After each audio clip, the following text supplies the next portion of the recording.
You are now listening to Oversaturated, the podcast, hosted by Johnnie and Ralph. Now let's get it.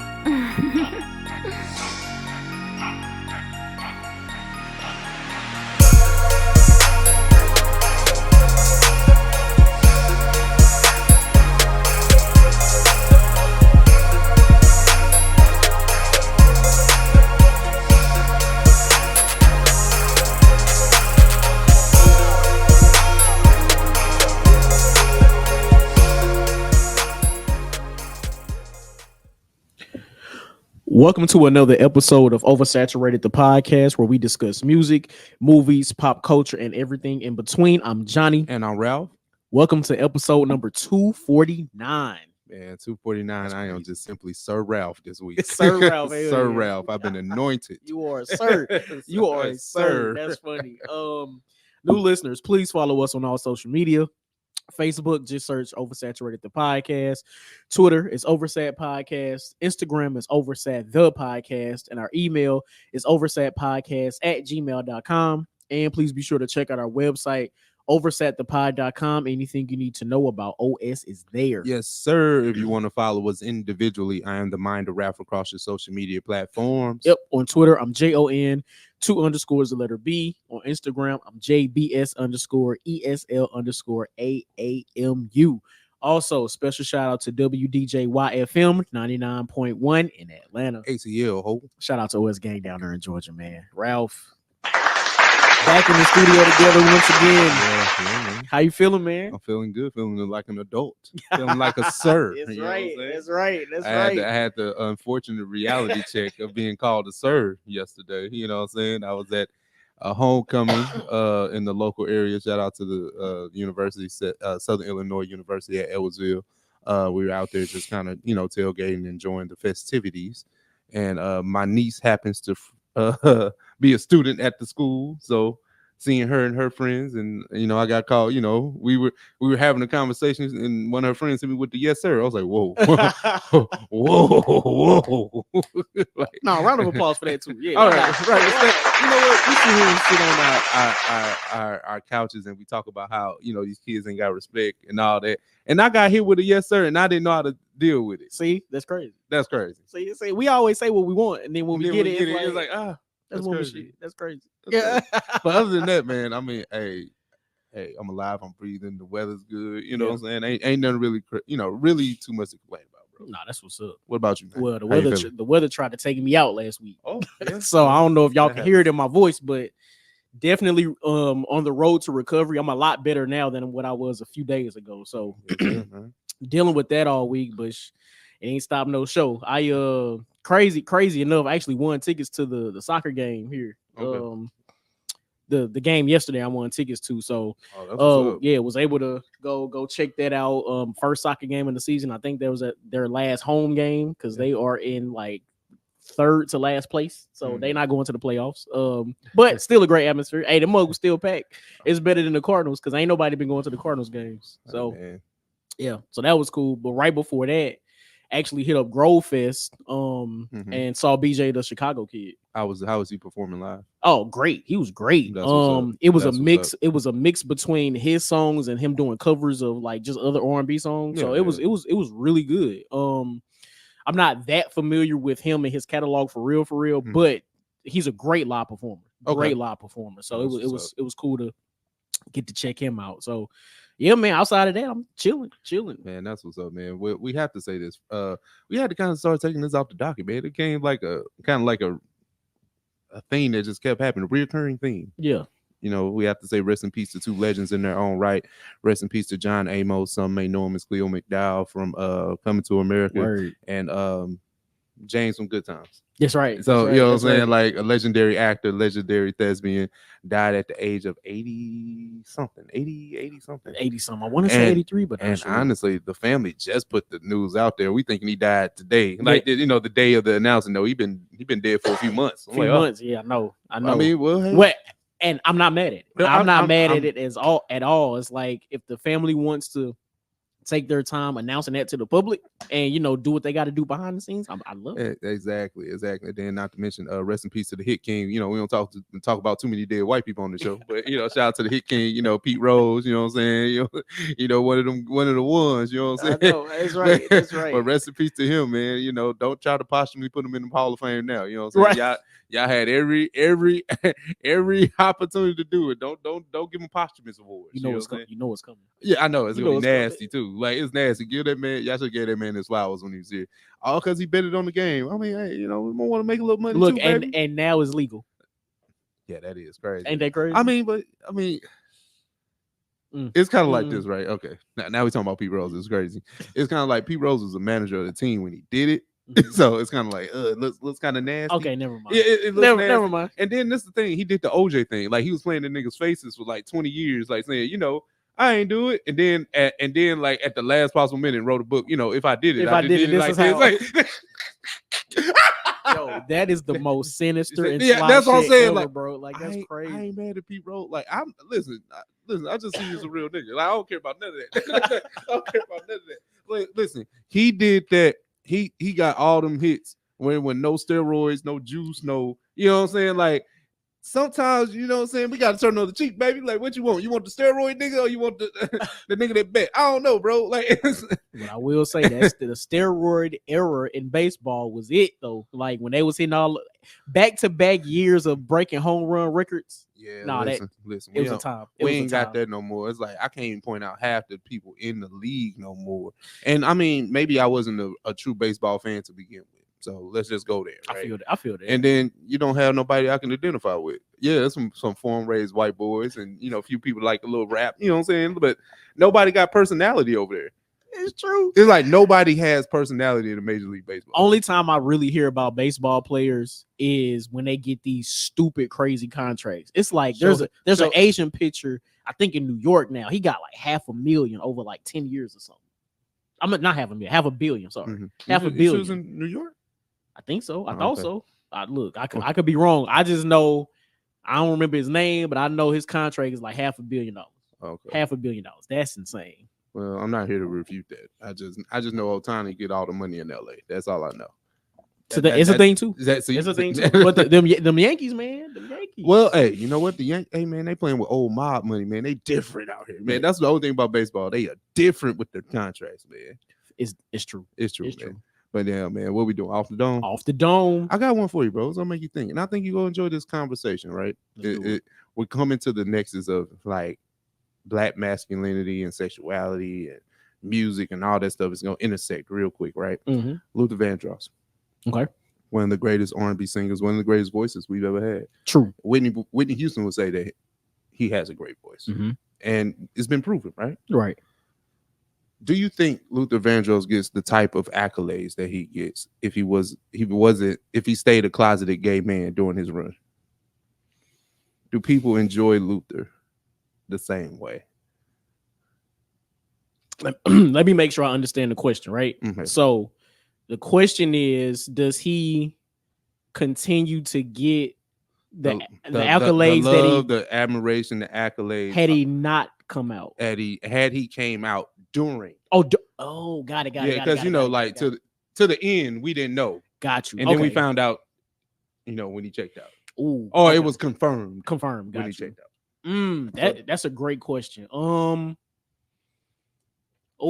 the top of my head, honestly, I'm gonna say no. Okay. I'm gonna say no. He wouldn't get the same love and accolades because you gotta think about the time. Yeah, the time when he was like really in his heyday for real with like all the hits. Well, shoot, this cross decades for real. Well, no, Luther really made hits until like the 2000s. It's true. No, facts. Like, so cross generational, cross decade artist, right? Yeah.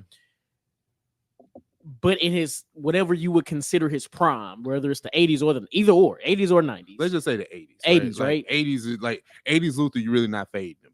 I think that's facts. I think he would have had more of a cult following had he come out during that time. Yeah. Because again, homosexuality at that time wasn't as I don't want to say mainstream, but accepted by the masses as it is now. It wasn't as out there as it is now. Mm-hmm. Like you had a few like it was always the joke in movies, like Yeah. being gay and things like that. So Yeah. but because of the times then, I don't know if he would have continued to be praised the way that he was. Yeah, I don't know. It's a weird thing, right? Because like you have people that was like androgynous, like Prince. Like Prince was dressed the way he did, has ass cheeks out, but he'll take your bitch. All right, cool. Like and then you have you have niggas like Michael Jackson who's asexual. Like he didn't lean into any spectrum of sexuality. It's just kind of like Michael Jackson. And then you can look at somebody like Elton John. Elton John was very flamboyant. I don't think that. Now I could be wrong because I ain't an Elton John fan like that, but I don't know if he was like out gay. But I think it was kind of like we know it was alluded to, but never really. It's kind of like it's like we know, like it's like it's kind of like if Elton John came out and said he was gay, then it was like. Okay, I can see that. Yeah. But if Luther said it, was like, what? No, man, what? Yeah. No. But you got to think about Luther's core fan base, which is always women. Like Luther always played into women, singing love songs. So how can you market a gay R&B star? You know what I'm saying? Like he's singing about love and relationships and things like that. Not to say that's not about a man, but it's just like, how can I market this and sell these records and tour the world? Yeah. As a black man, you know, having these types of things, and it's a shame because Luther is one of the greatest voices. I'm not even doing this to diminish his like legacy in any type of way. It's just a conversation that I thought about. I was like, damn, would Luther have been accepted? Like, no, I don't think as much. No, because like if you think of Luther, you don't think of him as a pop star. He is literally R&B. There's no other classification for him. So if you're talking about 80s, no matter the type of music that he made, it's still R&B. Right. It's true to that. So yeah, no. Like the answer to is I personally I don't think so, but you know, we speaking with these woke 2024 lenses. So maybe I know we like, well, you know what? People was probably accepted. No, they weren't. No. It's only a certain. I feel like there's just a certain demographic of individuals that would have really accepted him during that time, which is why I think he would have had more of a cult following versus the mass appeal that he has now. That he's known for. So, yeah, but teach his own. Yeah. No, don't question though. All right, so for my off the dome, I was in my white soul bag not too long ago, and realized that a lot of white soul like hits were sampled by hip hop. Okay. So I got two for you, and I want you to tell me which one you think is the better flip. Okay. The better flip, right? Okay. So I have Regulate, Warren G featuring Nate Dogg, which is a flip of Michael McDonald, Keep Forgetting. Yep. Versus The Light, Common, which is a flip of Bobby Caldwell, Open Your Eyes. So which one of those do you think is the better song flip, the better hip hop song flip? You know why? It's easier for me to say this, right? Both are credible flips. Of course, so I'm gonna just put that out there. But the Bobby Caldwell flip lives on because you actually have lyrics from the song in the sample. Okay, that's a good point. That's the chorus of the song. Yeah, it's kind of like if you know about Michael McDonald, you got to go. Like, hey, where did they get this bass line from? That's true. That's true. So when the cheat of the soul sample has the sped up, it's kind of like, I'm not to get too far off subject, but it's kind of like through the fire and through the wire. Oh, got you. It's kind of like that. Like that. You like, damn, I need to know what the original song is now. Like, who is this chipmunk person singing? Like, I need to know. That's funny. That's exactly what it is. So now I would say, I'm gonna go with that. I'm gonna go with The Light. Okay.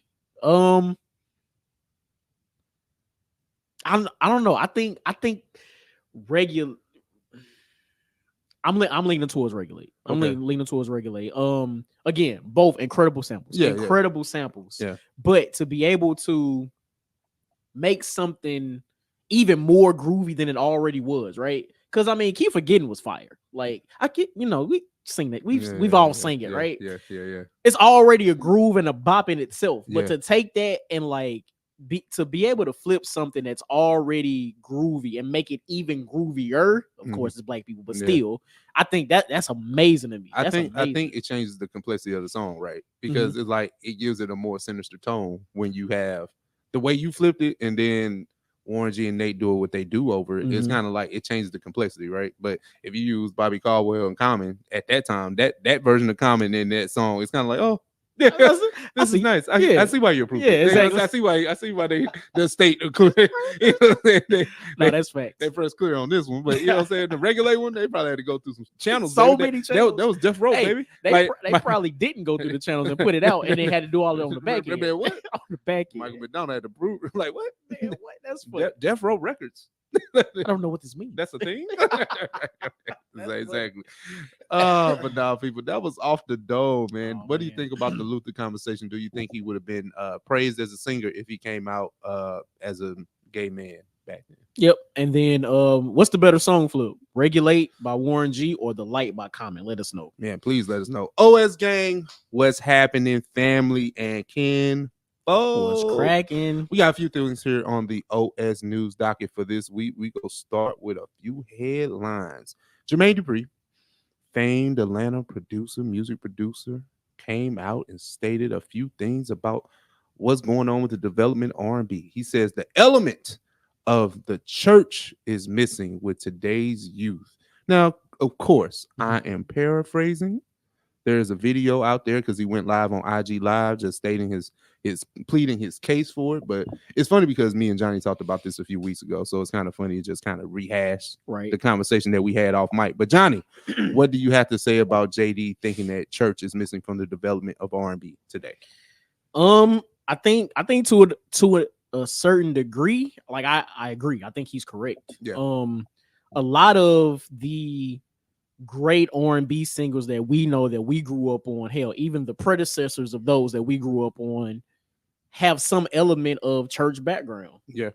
Either, going with their grandmas and singing, or something that their mom put them in, or just wanting to go and do it themselves. Like that's something that has like a true tradition when it comes to R&B, and I don't know what it is, but somehow that translate really, really well over into R&B music. I don't know if it's them just wanting to make the switch from gospel to R&B. I don't know what it is, but a lot of those great R&B artists, they do have that background. Yeah.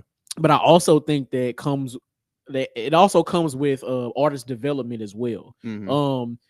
We all know people that can sing well, that can hit certain vocal tones and all that kind of stuff. Yeah. But when it comes to actual R&B artists, like you also have to have that development piece as well, which is a piece of what's missing also. So I think I agree with what he's saying. Oh no, I agree a whole 110%. But it's deeper than just saying church, because church is artist development. You get choir, you get vocal training, you get music, you get vocal pitch and tone. Like, a lot of these old school mamas that we know are vocal pitch, coaches. Like they do that. So you can get your chops. Like it's a free talent show. Like you know what I'm saying? Like you getting every element of the training aspect of artist development that you need right in church. Yeah. Because you're working with, like the musicians and the choir, and you can get over your stage fright. You can get, you know what I'm saying? That's like real. That's real. Crowd control. Like That's all real. that comes directly from church, and it's free. That's the big part about it, right? So if you want to go just a level and just take religion out of it, right? Because I can go really deep with this social economic shit about church. But let's excuse church. The choir itself. Yeah. Music education. Do you think if we just got back to choirs, like traditional choirs, it's alto section, right, tenor, baritone, and soprano, different pitches, and and if you each one has their own levels that you gotta if you got back to at least incorporating 40 or 50 people into a choir, and then you can identify, or the person that knows they have like the, I guess you say, the energy or the state. Well, I won't say stage presence because we're talking about the choir, and I ain't talking about like just from religious aspect. You don't want to feel like you're doing too much with a choir, but the lead singer of a choir. How many times we go in here and say a choir is a cheat code? Absolutely. And if it's put together well, shit, we ain't got nothing to talk about, baby. Absolutely. But you got to think about all the songwriting that comes from church. Like you get your development of songwriting from church. Like, so it's deeper than just, oh, I want this person to sing. We got the songwriters, we got the musicians. All this stuff is a breeding ground, and it's free. Imagine if you wanted to learn how to play drums, you could learn it in church for free. Absolutely. Free. Now you gotta go pay. Yeah. Even the ability to read and write music, right? that also comes from church as well. Or playing by ear, which is kind of frowned upon. Like some people have a natural innate musical gift, and sometimes they can just be honed being in the right environment, and sometimes environment breeds that. But back in the day, of course, now I'm getting on my soapbox. When it comes to the black church, we were all in proximity to it. Now we all spread out. Everybody go their different way. It ain't about physically going to a church anymore, but it was just like a neighborhood community center. It was a breeding ground for more than just religious beliefs. True. So that's where you can kind of get a lot of these, black musical icons, and you pluck them out of the church, they go do other stuff.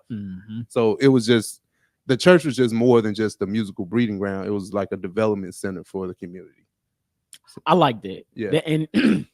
And that makes perfect sense.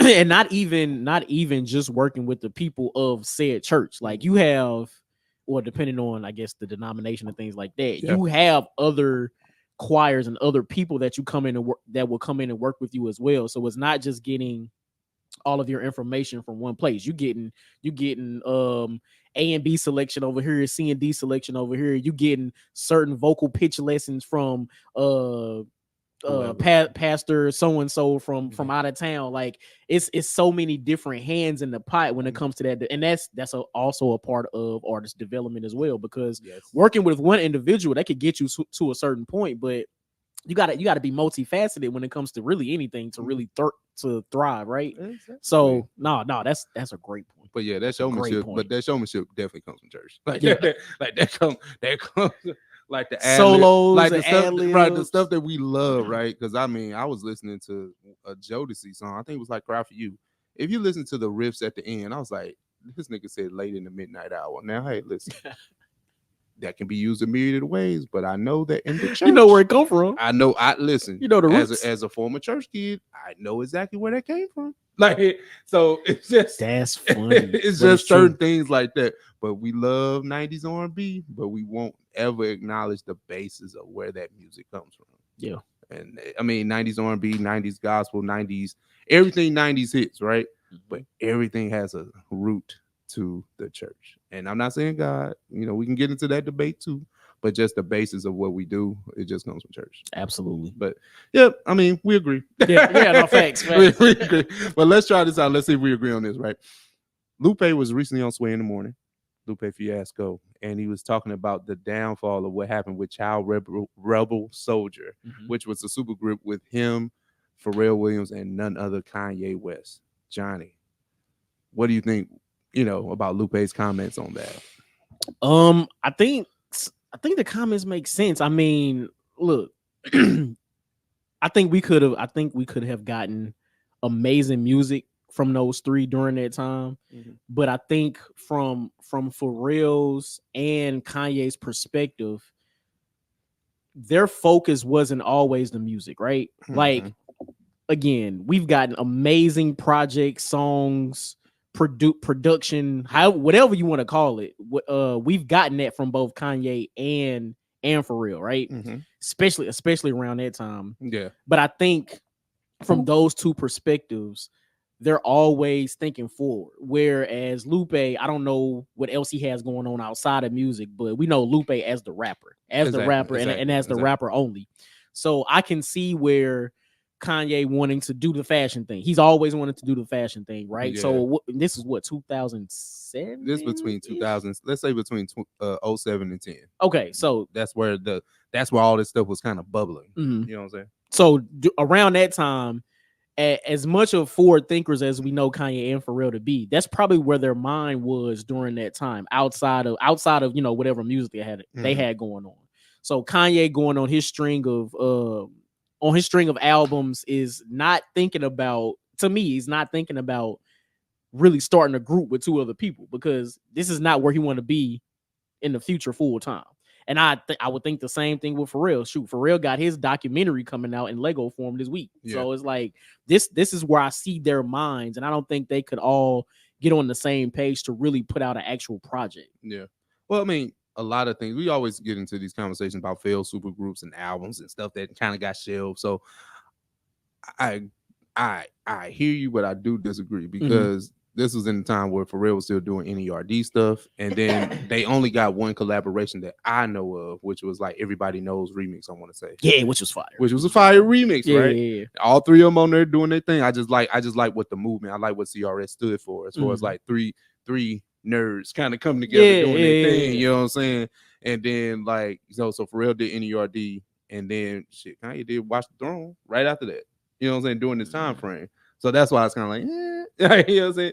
And then Kanye was on his now he did have his good music imprint. So maybe some things can just get lost in the shuffle, because I know it's plenty of Wayne projects just floating out there. They ain't never happened. You're right. You know, when Wayne was in it. Because remember, he owed Jewel's a album. Like, remember they were supposed to do I Can't Feel My Face or something like that. Yeah. It wasn't supposed to be mixtape. It was supposed to be a whole album. And that never happened. T Wayne. I was just gonna bring it up. I was gonna bring it up. I was looking forward to that. See, one. exactly. So I mean, these things one. happen. It's just unfortunately, like Lupe said, y'all put it on the broke nigga in the group. Like the brokest one in the group. Like that's what but like you said, I think, and it's kind of like if you think about it in hindsight, I think Lupe suffered immensely because that project happened. Yeah. Because it would have gave him more of that mainstream appeal. Because I like Lasers, but I guess the contingency of Lupe fans don't really care for that album. But I liked it. But then again, I like commercial shit. So maybe it was for me. It was for the niggas that. But I was rocking with Lupe through them first 3 albums anyway. Man, so they was just busy. Like they was busy. It was a wrong time to try to form a group. Like and then like they're not too much. Like no matter what, Pharrell, even though we like his raps, he's not a rapper. Kanye has put out arguably one of the best discographies ever, right? And he's still not a rapper. So the one that raps needed the project because all we heard in our minds was like, okay, Lupe was like top tier production. Like that's what we heard, right? Like I heard Lupe on a whole bunch of Pharrell and Kanye beats. That's what I heard, right? Which would have been crazy. It would have been nice, right? Crazy. That's why I said Lupe. In hindsight, Lupe suffered commercially, not his career, not you know. And you know what's messed up about that? What's up? Didn't Kanye and Pharrell just co-produce Pusha T's last album? That's crazy. That's insane. They did. Yeah, it was almost dry. Yeah, that was. They couldn't do that for Lupe in 2009. Because that's essentially what Child Rebel Soldier was supposed to be. That's it. A couple real hooks, couple of Kanye verses here and there, but production. But Lupe going crazy, right? Yeah, exactly. Because all Lupe had to do was show up and rap. See what being ambitious get you. You deprive us of some great music that could have been. And then I don't know. We didn't get too knee deep in the article, but I just didn't know if they had like songs that they were sitting on. Would you? If they released like the old music, would you be okay? Would you be receptive of that in 2024? Or are you just like, nah, keep it? Well, because if a lot of these projects came out, would you be okay with it in 2024? It was like, you know what? I was in a different space in 2009. I don't know if I really want to hear that. It depends on the producer. I think both Kanye and Pharrell, I think their production over the years has aged very well. So because it's them, sure. Okay. I'm not mad at that. Okay. But it would depend on the producer. Okay. Cool. Yeah. So but like you can keep the T Wayne album though, right? See, I'm such a prisoner of the moment. They can put that out. They can put that out, and I'm going crazy. I'm going crazy. But I mean, I just wonder if like if the project is finished, can it go, or they just never really got the chance to work on it? I imagine they never really got the chance to really go through and finish songs. They may have 1 or 2 finished songs. Yeah, but I doubt they have a whole album ready to go. I just go with the what is it? Everybody knows, nobody knows, something like that. Everybody knows. Everybody knows. So I just go with the remix, man. Real quick, do you think if everybody's schedule freed up for like the next year and a half? Absolutely not. You don't. Absolutely not. You don't think it could work, or you don't want it to happen? It's Kanye's fault. I don't want to listen. Kanye got to do a lot. Only if it's production. If Kanye don't put no verse, he can't speak. He can't utter. He can't hum. He can't do it. He can't do nothing. He can only work with the mix. Yeah, listen. That's it. That's crazy. Can we still get a Pharrell hook? Oh yeah. No. I trust Pharrell. Okay. And I ain't say nothing about Lupe rapping because I know he's still rapping. Yeah. I know he's still good at that. But I don't trust. I don't trust Kanye. I know he's still good at I know that. he's still He good at is. that. but- Listen, I knew. Hell no. That's funny. We don't trust Kanye with his own projects. You gonna trust him with somebody, and you like Lupe more than me. You want that? Exactly. Only if it's production. All right, see, Nah, exactly. look, Even you have to say I was that. trying to get away from it, but That- nope. But nope. Hell nah. That nigga need to be quiet. That's crazy. So you did. So okay. No, Quick go ahead. tangent. Go ahead. Quick tangent. So you didn't hear Lupe's most recent album, did you? It's called Samurai. No, I did not. Okay. I listen. It's, if I recall, it's kind of short. Lupe doing Lupe things, but apparently the album is from the perspective of Amy Winehouse. Now that's interesting. Yeah, it's very interesting. So if you're bored and need something to listen to, I say check it out. I got you. It's short. I mean, you put me on a conceptual album with Sky Zoo, and I liked it. The from Franklin Saint or something like that. That shit was crazy. No, that was pretty Yeah, it was nice. crazy. Pretty nice. Okay, blurred segments because we was already getting there with Lupe talk, right? Facts. So, Facts. we got here quicker than normal, but hey, we got a few headlines, man. First things first, DC Comics back outside with a nice headline about a upcoming movie. We're gonna have Bane and Deathstroke in the movie, two famed Batman villains. We don't know where this is gonna go, but DC put out a nice little teaser, and they say it's coming. So, Johnny, what do you have to say about them developing a Bane and Deathstroke film? Come on. It's a two-sided coin here. I'm feeling two different ways. So first, this seems kind of cool. Right? Deathstroke himself is a fire villain, and I think he would be able to have some type of solo adventure himself just because of the type of character he is. So I really like Deathstroke as a villain, right? Okay. And then Bane, I mean, I wouldn't mind seeing an origin story of Bane to see how he came to how he got to the point where he has to wear the mask to breathe. Like I wouldn't mind seeing something like that. So I think it's cool. Yeah. The concept sounds cool, but on the other side, on the flip side, come on with it. Why are we making villains anti-heroes? Why are we doing this? Listen. You took the thought. Two of the deadliest mugs who are in Batman's rogue gallery of villains, and you want to make them? No, I don't like it. I am tired of movie studios grabbing villains that haven't been properly adapted to fight the fucking hero first. Oh my god! Like we never got Deathstroke versus Batman on film. We didn't. And we never got that. It was right? that close. I think most people like what Bane was in Dark Knight Rises, and we got to see him against at least a decent Batman. Right? Everybody don't like Christian Bale's Batman, but just the depiction of that was okay. So we got that. Because they made up for what Bane was in Batman Forever, right? Or Batman and Robin. So cool, right? But I'm not liking the consistent villain arc or anti-hero, or like they doing what Sony did with the Spider-Man stuff, right? We getting all these villains and we ain't seen them fight Spider-Man one time. We got a whole Venom trilogy and they ain't seen him fight Peter Parker or Peter Parker rep nothing. I ain't looked at him in his eye, nothing. So I'm not here for it. And then DC constantly exploiting Batman the way that Sony exploits Spider-Man. I'm not here for it either. Stick to one thing, because it's kind of like, even in this Bane and Deathstroke movie announcement, is it going to be connected to James Gunn shit?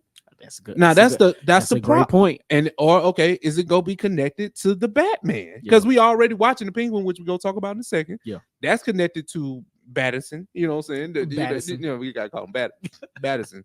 But it's like, okay, bro, like what we doing for real? Like what we doing? Like are we complaining too much as comic book movie fans or movie fans where we're wanting everything to be connected, or do we just want these individual stories told? So I'm not necessarily mad at it being an individual story, but I feel like you can't have these characters without Batman. Now, if you got to cast a Batman, okay, I think I would like this if this was a movie, if this was a Batman movie from Deathstroke and Bane's perspective, where Batman is out doing this thing in Gotham, but the focus of the film is on Deathstroke and Bane. So we see them plotting, we see them coming up with plans, we see them executing plans, and then Batman shows up to thwart it, right? Thwart. So that's like the sound effect. Yeah. So I'm like, that's cool to me. Yeah. Now, that's where things get murky, though. Do you cast Batterson or do you cast a new Batman for this solo one-off film? Well, it's got to be. I don't think you Matt Reeves. You don't touch what Matt Reeves is doing with the Batman. So Lee Batterson and the Penguin Leave and all that. Leave that over there, okay. Because that world is so grounded and so. It's like that's real world Batman. Yeah, like it's more grittier than what Christopher Nolan did. Absolutely. So I don't know if they're trying to go more supernatural with this, even though Bane and Deathstroke are not supernatural villains, but. You know what I'm saying? We don't know what we're doing with this, and it's like, nigga, do y'all care about Superman? Like, what? Like, can we get a Lex Luthor movie or something? Like, you know what I'm saying? Like, it's like, no, Batman is the cash cow. Do you really want to see a Lex Luthor movie? No, I don't. Oh, I just can't think of another Okay, I got villain. you. Because I'm not here. I'm so like, I was just like, bro. I mean, but listen, shit, why not? Right at this point, hey, we getting Kraven the Hunter. Man, what? Why not? We ain't never seen him on live film except Jumanji. I'm committed to saying that dude from that hunter is the same dude from Jumanji. That's funny as hell. That's funny. I was just saying, bro, but it's like they are. I think they consistently play in the faces of comic book lore. Like I'm not here for. Have we? Okay. We've had plenty of anti-hero villain movies. Mm-hmm. Has there been one that actually worked to you? If I'm being not a guilty pleasure. If I'm being honest, the first Venom, just the first one. Okay. That's the one. Pleasantly surprised. That's the one. That's the one that's the hill you'll die on, right? That's the one. All right, cool. That's the one. Now the second one was cool. Could have definitely did without it. Yeah. Could have definitely did without it. Hell, shit. Even the Joker, the first Joker. The first Joker was cool, but we didn't have to have it. That's also true. That's also true. Like the first Joker is like, I think is a really good film, but it didn't have to be a Joker film. If you go be honest, it could have just been a film about a nigga that was crazy. It could have been A Beautiful Mind Part 2. All I knew, like I don't know. That's true. You're right. Because right, it's more of a psychological thriller than anything. Take away the face paint. Take away the face paint. It's just a regular movie. That's crazy. Damn, good point though. Good point. Exactly. But nah, man, let's try this out, man. It was Agatha all along. You know, Johnny's favorite show. I just want to bring it back. We gotta talk about this, man. I don't know. Johnny had a interesting take about episode 4. I don't think he has a take. That's the thing. I think that's the interesting take. But Johnny, no, the take is I watched it and don't remember it. That's the take. That's the take. Like again. I think we 4 episodes in. I'm gonna watch the last 5. You'll see it through. Oh, okay, cool. Of course. I'm gonna see it. I'm gonna see it through. Okay. I really like, outside of them actually telling us who Teen is, because they calling him Teen because every time he say his name, it never come out. Like they gotta tell us who he is. He gotta be connected to Wanda. He gotta be Agatha's son. It gotta be something. But we need something else. The biggest reveal of episode 4 was the fact that Teen is not Agatha's son. That's it. See, I don't even remember that part. That happened at the end. That's fucking. That was crazy. The reveal. That's crazy. Like the episode was pretty much the same as episode 3, right? We had to go through a revelation type of period, right? It was the I'm about to go back and watch it. I don't really know her name, but I'll say the Asian witch. Okay. You know what I'm saying? Okay. She had the revelation of like her parent, like I think her mother was like a witch as well. And she had to fight like a demon or something like that. But that episode was pretty much catered to the demon that she had to fight. Got it. You know, going back to episode 3, the biggest reveal to me is that Mephisto actually exists in the MCU. Like he exists in the MCU, but you're not gonna get him in the MCU. They just casually dropped the name. No, they just gotta let you know that Mephisto is out there, but it's like that's it. Oh yeah, we ain't. You're not gonna see him. We might see him in Doctor Strange 3, but I doubt it. That could probably come out in 2030. Yeah. Type shit. Listen, they be playing with Benedict Cumberbatch, man. That's my guy. But no, I just think like it's now it's starting to wear off because it's like okay. I think I felt strongly about the first 3 episodes. It's just more as being entertaining, right? But it's like now I kind of start, you catch that Disney Plus fatigue. It's like, episodes have to be fillers. Yeah. So every episode can't grab me like the first 2 or 3. Right. And then we talking about a 9-episode season. So you got to think, like, if we're going to compare it to something, we got to compare it to WandaVision, because that's the only 9-episode show that we have from Disney Plus. So I can't remember what episode 4 like was for WandaVision, but I can imagine that there was some drop off or something. Mhm. So but you were heavily invested, or I'll say we were heavily invested in what WandaVision is. Maybe not so much with Agatha, but I'm still somewhat enjoying it. But it definitely gave filler. Like it was filler. And I mean, for WandaVision specifically, we were so invested because we was invested in Wanda. It was the first, and it was the first one too. Like Well, it was no, I mean, you can't. It was the first Disney Plus show. Exactly. So we all like, oh, this is amazing. You know what I'm saying? So, True. But True, no, true, I true, mean, true. no. And then, like we said, we don't get enough Agatha here. Right. Like it's some things about Agatha here. Like we're starting to get that, obviously she's still selfish and all these things, and that girl, like that the chick is her lover or whatever. Like, you're starting to get more of that. But the other witches in the coven are getting their shine too. And that can be a bit of a turnoff. I understand, because you only know Agatha. And you haven't seen Agatha since the end of WandaVision. And none of them really turning up. They ain't got no powers. Yeah, like my sister, she finally got her, like, she got her stuff back because she had to heal the teen at the end. Yeah. So her magic is starting to come back, and that's part of the witch's role. Mm-hmm. Like them getting their things back. Yeah, that's her real name is Sashir Zameda, I think. I know you had to look that up. I ain't mad at you though, no, brother. she was on SNL. That's how I know her. So yeah. I feel shout out to her. All right, shout out to her, man. But last but certainly not least, the Penguin. Sunday night, HBO, man. They on episode 2. It'll be episode 3 by the time this comes out. Right. But, we'll talk about that next week. Right. But Johnny, what you think about episode 2 of the Penguin, bro? Again, they are cooking. Yeah. They are cooking. Yeah. Yeah. Oswald, man. Yeah. He done got himself into some a pickle. Yeah. That goddamn penguin. Like he said, like that goddamn penguin is something else, man. You know what's crazy? What I've noticed is everybody calls Oswald something different.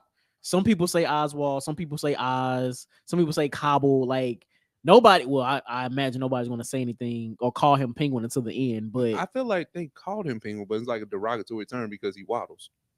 Really? See, I don't know if I've heard. I might have missed it. I don't think they actually said Penguin. They may not have called him that to his face, but I feel like I've heard Penguin. Maybe maybe there's maybe there's a deep diver in the comments. Let me know. Let us know, because I might have missed. Hey, I might have missed it. I might have just been hearing shit. I don't know. Yeah.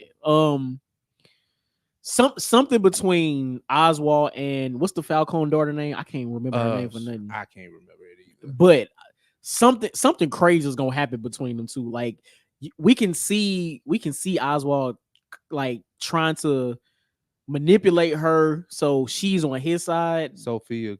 That's okay. Sophia. So I don't know. I think Oswald trying to manipulate Sophia is going to backfire. He's been able to save himself these first 2 episodes, but it's going to catch up to him at some point. Because he's really getting the Maronis and the Falcones against each other. Yeah. And he's playing episode 2. The name of it's called Double Agent. Mm-hmm. You're doing a lot, brother. I know, man. And it's getting real close to it being exposing you, and him killing that Marone associate in the basement. Yeah. That was real close. I'm like, how ain't nobody catch his ass while out that basement? I know. Like he moving slow. And was able to again save himself by getting somebody else killed. Yeah, and then Victor, I'm not gonna lie, I kind of, it's like in a sick, sadistic way. Mm-hmm. I enjoy what he's doing with Victor, kind of like grooming him. Like, I don't know if Victor turns into anybody from the comics or if he survives this season and becomes like a Penguin flunky. Mm-hmm. I think the Penguin deserves a second in charge, and it should be Victor. It's just this is his grooming process, just like the Penguin or Oswald is descending into the Penguin. Like, you need to see that. Exactly. So it's important that you get both of that from both of these characters, and you see that his fuck ups leads to Oswald having to pick up the pieces. Yep. So it was like a point where he made him lay down in the grave. He's like, see, that's what happens when you slip up. When you slip up. So like Victor kind of losing his innocence is kind of like it's because that's exactly what it is. It's not good to see. But I mean, it's like as a viewer of the show TV. And knowing, yes, good catch. But I guess because the acting is so on point, Victor seems like such an innocent kid. Like he was just outside with the buddies and they wanted to rob. Like he was just with them. And now you a dangerous nigga's funky. Like you know what I'm saying? Like he can kill you at any moment. Like see, kids, this is why you shouldn't run with the wrong crowds. Man, what? Because see what that life could lead you to. See, and like it's only been 2 episodes, but he locked in now. Like he can't just leave this. I don't think he has nowhere to go though. Yeah, I think that's the other way. He ain't got nobody to care about him. And even in his own sadistic way, Oswald kind of shows him a little like. Oh, Oswald love him. Like he ain't gonna say it. But when he didn't kill him, I was like, ain't nothing's happening to him now. Absolutely. If he didn't kill him then, like when they got the body, they got Big Falcon up out of there. Yeah, it's a problem. But to see that Sophia and Oswald are gonna team up, and then he's still playing double agent to the Maronis or in prison, I like to see this. I love to see this whole mafia thing play out. It's like it's well written for what we are getting. It's well acted. The cinematography is great. Absolutely. Like I am absolutely. Listen, now this is how you do a villain like show or movie, right? Yeah. Have him, I guess, pit between 2 other villains, I guess. I don't know. Well, the thing is, there are oppositions on both sides because we know what the end result is supposed to be, what it's supposed to look like. He's supposed to be the king of the underworld by the end of this season, or at least we get some crazy cliffhanger, and then we get into Batman Part 2, and then maybe he becomes the Penguin. Then I don't know. But right now, hey, they are cooking. They are cooking, man. Watch that show, bro. Like, hey, listen, I employ anybody to watch that show. Like, it's really good. Same. It's like you don't have to know Batman to watch this show. Actually, you're right. No, that is absolutely like that's correct. one thing I've gotten from this. Like, you don't have to know that. Oh, the bat. Like, they don't. Have they even mentioned Batman? Only in the first episode. Only like the first 30 seconds of the first episode. Because you know what? This is a direct continuation. That's why. That's exactly why. So we ain't gonna see Batman. That's good. I don't need him in this show. And I was gonna ask you, do you think? Well, first of all, do you think Batman will show up? Second of all, do you think it would help the show? But it's not needed. It's not needed. I mean, could he show up? I can get a cape and a cowl. You know what I'm saying? Overlooking the city, right? Like at the end, like I see him from the back of the head. Looking down and shit. But that's all I need. I don't need no voice. I don't need nothing. No grappling no face hook. Paint, nothing. No grappling hook. No nothing. Alfred. No, nothing. That's funny. I feel that though. I feel that. I'm just saying, man. Yeah, man. I'm excited. This is definitely picking up the slack from Agatha because man. But hey, once you get into it, then we can come back and talk about Fight Night when you're done. Like, because Fight Night is So Johnny gonna need about 2 weeks for that. Or all the episodes out? The last episode drops this week. Okay. It's 8 episodes. It's a miniseries produced by Kevin Hart, starring Kevin Hart, Samuel Jackson, Taraji P. Henson, Maine. Oh, Terrence Howard. Yeah, Terrence. I couldn't get it out because he really. And I knew what you was talking about, bro. What's so funny is when you see this, his character ain't nothing but DJ Daddy. Like he is a country like Maine. Like he from New Jersey, but it's still Maine. That's funny. He's a New Jersey boy, but it's still Maine. I'm telling you. You gonna see the hair, you're like, yeah. Hey man, look, when you cast Terrence Howard, you know what you're getting. You know what you're getting. And that's okay. But the show is on point. I don't need a season 2 of this. Like it's just it's a limited series though, right? It's a limited series. It's based off, loosely based off a true story. Yeah, you know what I'm saying? But it's a good show. Okay. Good show. Just how we talked about the acting with the Penguin, the acting. Oh, it's there. Well, shoot, look who you got in that mug. Yeah, so I mean, listen. I get it. They in the bag, man. But I'm gonna try to start it this weekend. Yeah, now that you got all on the run through, because I've been kind of feeling Johnny in on what that is. Like it's a show, and a lot of people don't talk about it. I guess a lot of people don't have Peacock. That might be it. That's it. That might be it.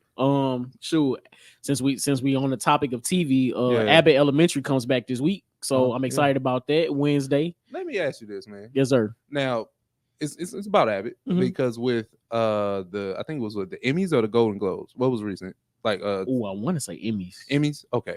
Now the Bear cleaned up. Mhm. You know, The Bear is classified as a comedy. I did. I have a problem with that. I think I do too. Even though you have, I've watched just as much of The Bear as you, so it's not like I got that much more intel. But have you ever watched it and felt like this is a comedy? No, I have not. That's a gross mischaracterization.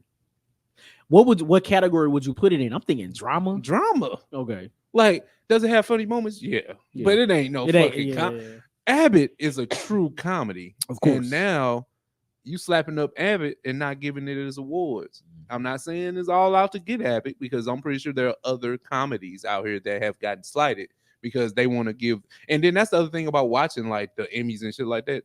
All these niggas sweep. So if it's a show that's out here if it's a show that's fire, they're gonna win everything. Right. So when Succession was on this last season, they won everything. Killing so everything. But when you miscategorize a show like that, I think that's like nothing about The Bear is funny. I would like to know why it's considered a comedy. Yeah, over a drama. Oh, like what? And then what y'all protecting it from? Like, you know what I'm saying? Like, if y'all calling this a comedy, what's in the drama place that y'all wanted to win over there so bad? Right. But I mean, The Bear swept though. Like the Bear won like what 10, 11 awards, something crazy like that. Which is, I didn't watch season. Did you watch season 3? Nah, I didn't. I didn't. Shit, I haven't gone back, but I'm struggling to finish season 2. If I'm being honest, season 1 was fire. I'm not gonna front. Now season 2, I don't know. It just wasn't. It didn't do it for me. Yeah, Carmen, too stressful for me, man. Like, can we have something where he feel like he win or something? Like, you need. Will this man ever be happy? That's like, thing. Come on, man. Like, that's the thing, bro. So, but clearly, nah. We have reached the end of our docket. Johnny, what you got for him, bro? If you're on YouTube, thank you. First of all, thank you. Hit that comment section. Let us know about any of the topics that we discussed today. Hit that like button, hit that subscribe button, and hit that notification bell, and we'll catch y'all next week. Yes, sir. You are now listening to Oversaturated, the podcast hosted by Johnnie and Ralph. Now let's get it.